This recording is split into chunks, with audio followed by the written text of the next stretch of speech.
What's up, tribe? How you guys doing? Go ahead and hit that subscribe button, and I hope you like this video.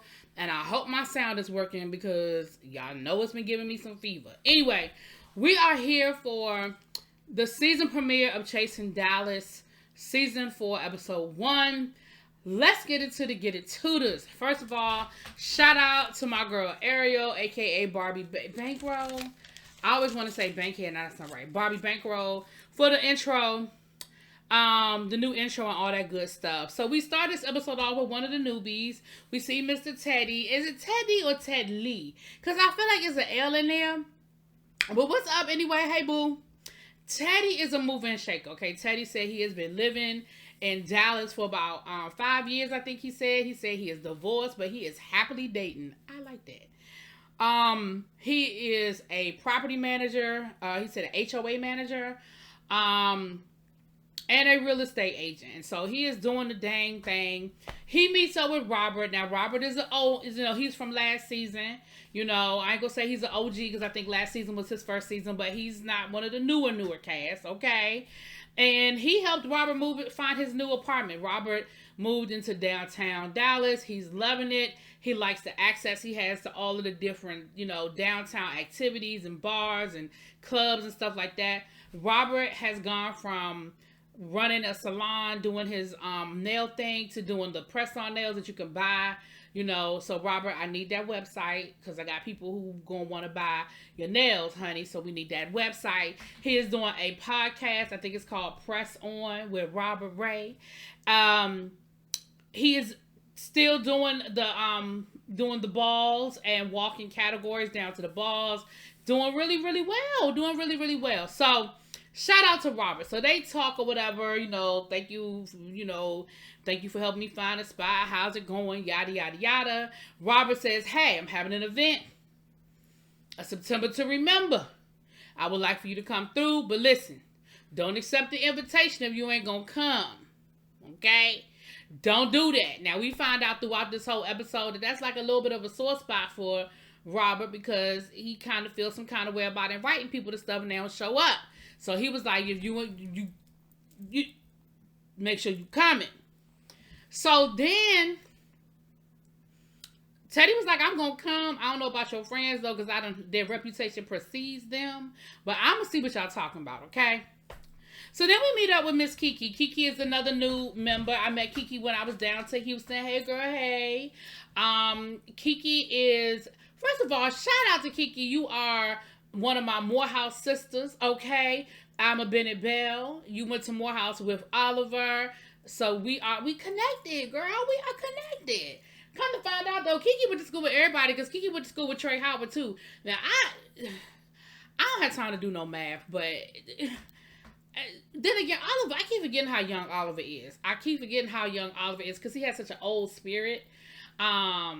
But anyway, so shouts out to all of them being connected by the education child. And Kiki is actually a teacher as well. So I'm a teacher too, girl. Girl, we connected. Okay. She is the Texas mother of the house of Giuseppe. Giuseppe something. Ebby told me it started with a Z.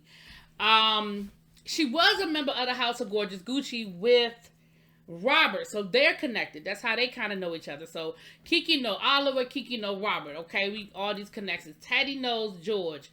I don't know what the status of their situation is, but I know they are friends or were friends or whatever. So Kiki says that she is now the founding member of the House of Giuseppe in that area of Texas. She's not the founding member of the whole house, but in that area of Texas, and it's a Kiki house. Again, if you're familiar with Ballroom, Kiki is sort of like the younger, not as, strict adherence to all of the different policies or rules of Ballroom. And then usually the younger kids, the younger kids that are a lot more, if you guys watch Legendary, the last season of Legendary, the Kiki house of, with my girl Lolita and Brooklyn. Somebody put it in the comments, because I know Abby going to know, child. Put it in the comments. But y'all know they killed it last season on Legendary. And they were at Kiki house. So, anyway. Ooh, it's going to kill me that I don't remember the name of that house. Because that's my girl, Lolita. Oh, I love me some Lolita. Anyway. Child, moving on. Because I could be here all night trying to remember. Y'all know my memory ain't that great.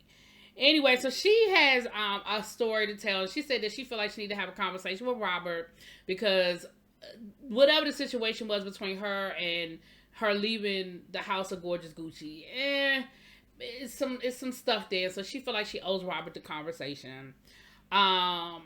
So later on in the episode, they have that conversation. She goes over Robert's house. They sit down and they talk. And Robert's thing is, listen, I'm not mad at you for leaving. I'm mad at you at how you left. And come to find out, there was a long, in her words, dissertation sent to the house mother. She went into the house of Gorgeous Gucci with her mother. And she felt like she was always like, she felt like because in that moment she was going through her transition. And so she was doing drag, and then she transitioned to being a trans woman. And she said that she was walking drag, but then she didn't really fit in that category anymore. But she wasn't ready to walk any of the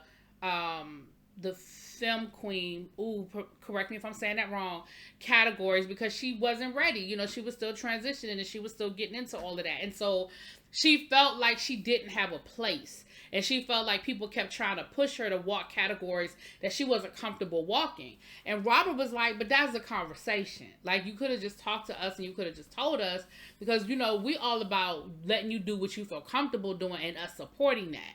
And she was like, I understand, but, you know, in the moment I just didn't feel like that. I didn't feel like I could. Now, let me say this to you, Robert. And Robert, you know I love you down, boo. You know I think you sexy as shit. You know I love you down. But the same way you was telling her to just come and have a conversation, I feel like it's the same way you could have had a conversation with Dior. Now, I'm going to tell you the truth. I think your issue with Dior is Dior runs deeper than what you telling us. And I think I'm going to find out before this season is over. But I think it's deeper. Now, he also lets Kiki know that he's having some issues and some beef with Dior. And we all knew from last season, him and Dior were brothers, like brothers. And he is saying how he felt like Dior hasn't been there for him. He said he had a toy drive event. Ain't nobody show up. He said he wasn't tripping over nobody else coming, but it hurt him that Dior did not come. But I feel like the same way you was telling her, and the same way y'all sat down and had a real adult conversation over some wine, sitting on the couch, you could have done that with Dior. But again, I think there's more to that story. I'm going to put a pin in that. We're going to come back to it. Okay? So then we have Jet Jeff meeting up with, and I wrote in my notes, he's a cutie. He is meeting up with Trey Howard, who's another one of my cuties. Y'all know I love my Trey. Now, y'all know I gotta be petty for a minute. Okay, I love y'all, but you know I gotta be petty for a minute. Okay, Trey, how you show up to style Jet for this photo shoot, and he got there, he was already dressed and taking pictures? What was you styling him for, Trey? You ain't had no clothes. You ain't had no garment bag. What was you styling him for? Were you styling him for the next event? Y'all was just meeting at that one? Or what was you styling, Trey? What was you... Anyway, that's just me. But they meet up, you know, and Trey invited Sean. Now, Sean is an educational consultant. Sean, I need to talk to you, okay? Me and you need to talk offline, okay, boo? Okay. Because I'm an educator. And we need to talk about this consultant situation. Anyway, he's from Atlanta as well. He's new. I think he's only been in Dallas for a little while. He hasn't been there, I think, a few months, actually. And he shows up, and but he also wants to be a fashion blogger.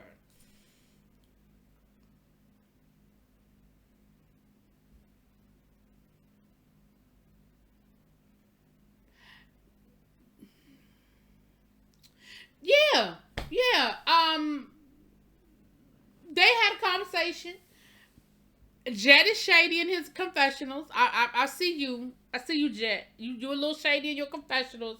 But he wasn't impressed with what Sean had to be a fashion blogger. He wasn't impressed at how Sean showed up with the fashion blogger situation. This is what I'm gonna say about that. You know, I mean, listen.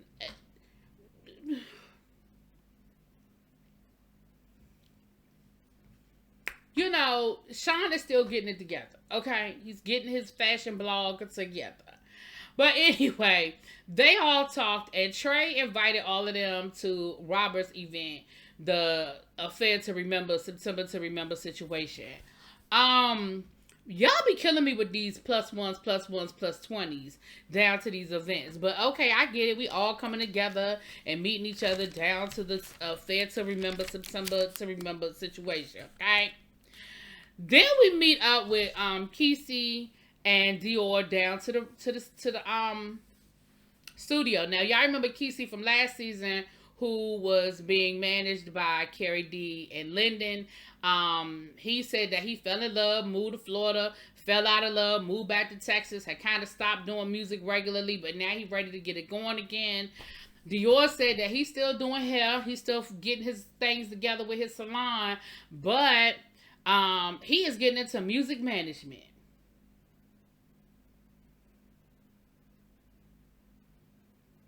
Okay, girl. Who we managing? I mean, are you gonna be like the Deb Atney manager, where you gonna make superstars?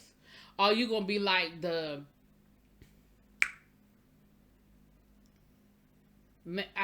what kind of manager you gonna do, Dior? That's all I want to know. I was trying to think of another manager, but my brain just went blank. I was gonna say Diddy, but Diddy wasn't really a manager. He was a producer, record label. But anyway, moving right along.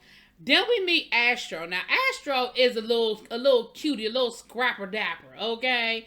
Astro comes through, and he's like a hardcore, but I like Astro. I like the way he was like, I like how he was rapping with his hands. He had all these hand motions. I was liking that. I feeling that. I was liking that, Astro. I was liking that.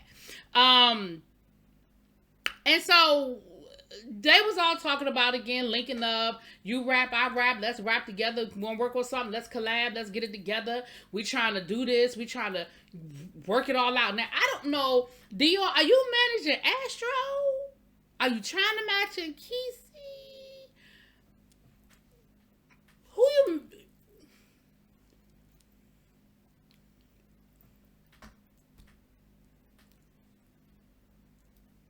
Okay. All right then. So then, I already talked about Robert and Kiki. Okay, so then we see DeAndre and Oliver meet up. Now, y'all know Oliver is my boo thing. Oliver Twixt, child. He just was down to the channel a couple of weeks ago. We interviewed about his experience on the circle, honey. Now, Oliver is in town meeting up with his best friend, DeAndre. Now, DeAndre is trying to open up a lounge down to Dallas. He's from Atlanta. He's also a flight attendant, but he said, listen, I want to open up a lounge, and I need to open up a lounge down to Dallas, because Atlanta is just saturated. Like, the field is just saturated. It's too many options. But Dallas, they could use a shot in the arm. Andre got a lot of energy, just like Oliver. They do a little flirty, but I can tell that they really have a really good friendship there. He tells Oliver that he would like Oliver to invest in his vision for this lounge. He's got specs, and he went to visit properties and all that. He sounded like he really got it going on. He sounded like he really serious about opening up this lounge, and I'm here for it. But what was cracking me up was when Oliver was like, well, how much do you need? And he said, I need $30,000. And Oliver was like, And what I can appreciate is that Oliver did not bat an eye. Like, Oliver really did not bat an eye. Like, he was about to write that man a check. But then Oliver said, I tell you what, I can't quite do 30. So I thought he was going to say, I could give you 15. I could give you 10. He said, baby, I could give you 5 and maybe another 5 to make it 10. What you gonna buy, the napkins? What you gonna... Oliver, that man said he needed 30. You talked him down to 5. Sir, that is the taxes. What are you going to do with $5,000? Now, in all reality, I didn't expect him to really talk money on camera like that, but it was funny. He really went from 30 to 5. But listen, they say ask not, want not. So, I mean, at least you asked, and he told you. You ended up throwing him in the pool, and so I was here for that, because that's what you deserve, Oliver. Talking about some 5,000, and I could give you another 5 on the back.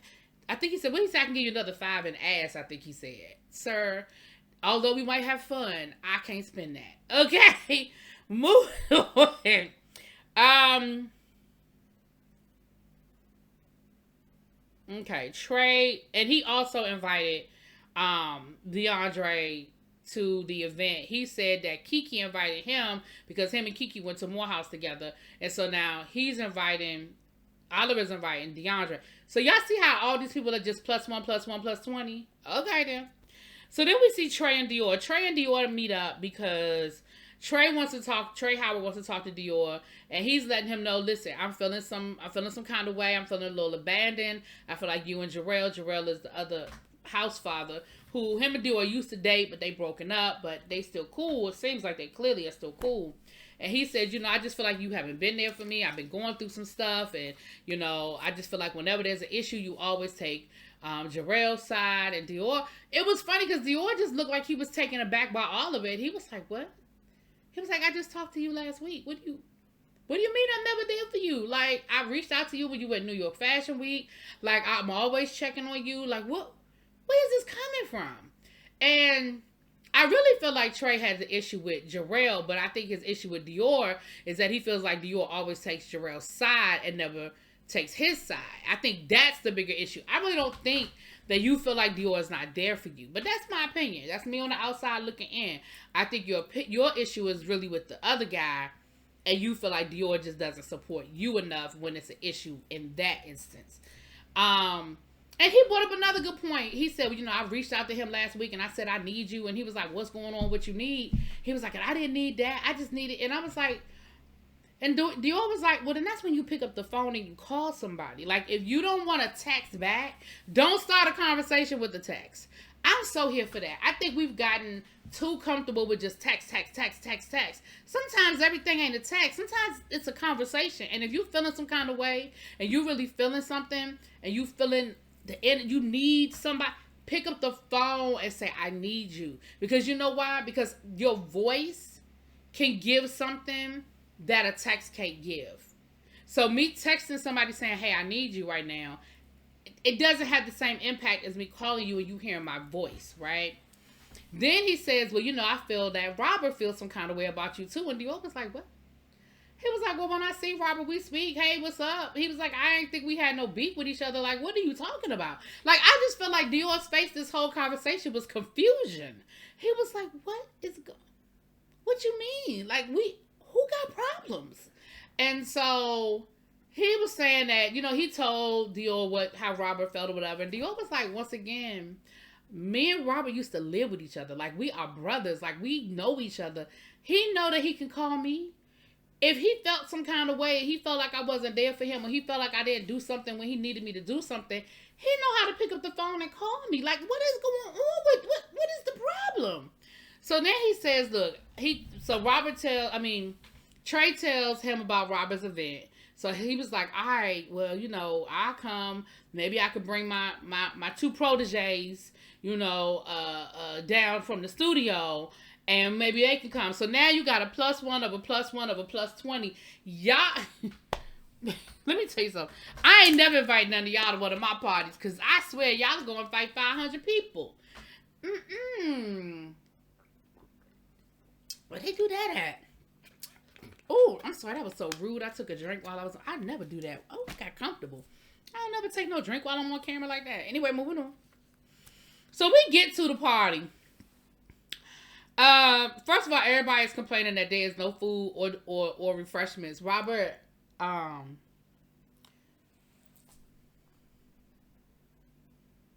sir, listen. Next time, I need you to just hire a planner, okay? I feel like before the night was over, them people ate and them people drank. But it's supposed to be there when they get there. Like, people expect to show up and there already be something there. So for future reference, just hire a planner. Just hire somebody that's going to take care of the things that you're not thinking about. Because, we can't all think about stuff like drinks and food. You might need help, okay?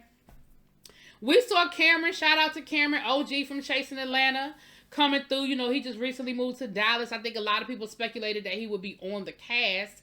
But maybe he'll be making some cameos from time to time. We saw him coming through. Robert Ray shows up. He speaks to everybody. Ha ha hoo hoo. He takes a lot of the folks outside, and he was like, I appreciate all y'all for being here, even the people I didn't invite. Talking about, and he said, even Oliver's here. I didn't even invite him. Oliver was like, what? He was like, why you coming for me? And then Robert made some comment about calling him Rolling Ray. I was like, where is that coming from? Robert, again, I love you, boo. I don't understand why you was coming for Oliver the way you was coming for Oliver. I mean, Oliver is Oliver. And okay, you didn't invite him, but hell, half that room you didn't invite. Sir, as far as I remember, the only person you did invite was Teddy and Kiki and Trey. That party was full of people you didn't invite, sir. Why are you singling out Oliver? And Oliver was like, well, I can go. Like, it's serious. It's no thing. I can leave. And then he was like, I mean, I showed up. I brought people. I'm entertaining the people. I'm bringing good energy. Like, what is this really about? And Robert got irritated because Oliver kept talking about it. And I could see both sides of that coin, but Oliver was offended, and I think his feelings were a little hurt. Like, I'm here to help you, bruh. Like, what you doing? So they decide they're going to start introducing each other. They're going around the room introducing each other. I mean, introducing themselves, I should say. They done made all the music people give us a mini concert. Jet was like, I get paid for this. Like, did nobody book me? They said this was a party. They didn't say this was a booking. But he rapped anyway. And then Kesey rapped. And then Astro rapped. But this what I don't understand. Y'all ain't make Ted Lee give y'all a breakdown on the interest rates for houses in the Dallas area. Y'all ain't make Sean break down the newest trends for the fall fashions. Like, y'all didn't quiz nobody else on what they do for a living. Why y'all make them people rap? They didn't have to. And Sean started that shit. Talking about you're a rapper, bust a rap. Then had a nerve to talk about I'm going to give him $1 because it's like a vending machine because that's all I feel like I got. Sir, we ain't getting nothing from that fashion vlog. Where is that? What was the trends down to the New York Fashion Week? What you got? Making them people rap like they here. I don't like that. Why they was the only ones that had to perform. Ain't nobody else had to show y'all nothing. Y'all ain't make Kiki give y'all a duck walk. What you anyway? So while they doing the introductions, Dior shows up. Dior is always, talking about fashion. Dior is going to always give you a look. I don't care. I was feeling that outfit you had on Dior. I like the little pigtail dread thing you had working. Dior is going to always give us a look. So Dior said he felt a little uncomfortable walking up in there because he, the situation with Robert, but he went anyway. He gets in there. Now, honestly, y'all, and Daria, I don't have no beef. None. I like this episode. I like the show. Y'all should have cut it right there. Y'all should have made us wait and see how this conversation was going to go. But I was here for it. Dior came in the room and he hugged everybody except for Robert. And then by the time he got around to Robert, I feel like Robert was like, "Nah, I don't want your little hug now. You done hugged niggas you don't even know. And now it's my turn." So they didn't hug each other, and I think that's when the whole room knew that there was some tension in the air. Okay. And Robert was like, "Look, my energy has been off ever since, Dior got here. It's time for us to go talk." They go outside to talk, and that's where the episode ended. Listen, I was here for it. It was a good episode. I think I covered all my notes. I'm just making sure before I get off of here, child. But I was here for it. It was a great opening episode. Let's see where this season goes. Let me know what y'all think. Drop it in those comments. Peace.